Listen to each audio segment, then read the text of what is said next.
Շատ հետաքրքիր հարց տվեցիք եւ ձեր հարցի մեջ մի հատ շատ հետաքրքիր բառ օգտագործեցիք, որից էլ ես կսկսեմ։ Դուք ասացիք ինչ որ մի հրաշքով։ Ցավոք մենք հրաշքների վրա ենք, ես ձեզ իհարկե նկատի չունեմ, ցավոք մեր հասարակության մեջ այս մտայնությունը ես հաճախ նկատել եմ եւ սպայն դյում եմ ոչ թե ձեզ այլ հասարակությանը, հրաշքներ չեն լինում։ Լինում է քրտնաջան, նպատակամղված եւ ճիշտ աշխատանք, որը արդյունքները տալի գուցե տարիներ հետո։ Հիմա ինչ որ մի հրաշքով Հայաստանը չի ունենա օդային գերակայություն ապահովող դրական կոմպոնենտ, մասնավորապես այն պայմանում, երբ որ մենք տարեկան մեր գիտությանը տալիս ենք ընդհանրապես մեկ ԱՏՍ-ին համարժեք գումար։ Հրաշքներ չեն լինում։ Օրինակ Ադրբեջանում էլ այդ հրաշքը ապահովեց գումարով, այսինքն իրենք է զարգացած չեն, ուղղակի գումարներին առան այդ թվում նաև մասնագետներին, սա թողնենք։ Իրական ուժը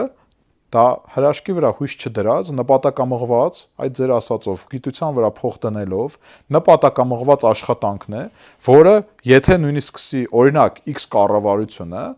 կարող է ավարտի կամ դրա պտուղները քաղել Y կառավարությունը։ Հիմա գիտեք, ստեղ ուղղակի խնդիրն ինչումն է, նախ այդ գումարը Հայաստանում մեծ հաշվով չկա, երկրորդ մենք չունենք ռազմավարական մտածողության հայեցակարգ։ Այսինքն այս պահին մենք ապրում ենք ռոպեական, առօրեական, այս պահին առավելագույնը հայկական հայեցակարգը ինչա, չէ, արտահերթ ընտրություններ։ Բոլոր հաշվարկները վերջանում են հունիսի 20-ով։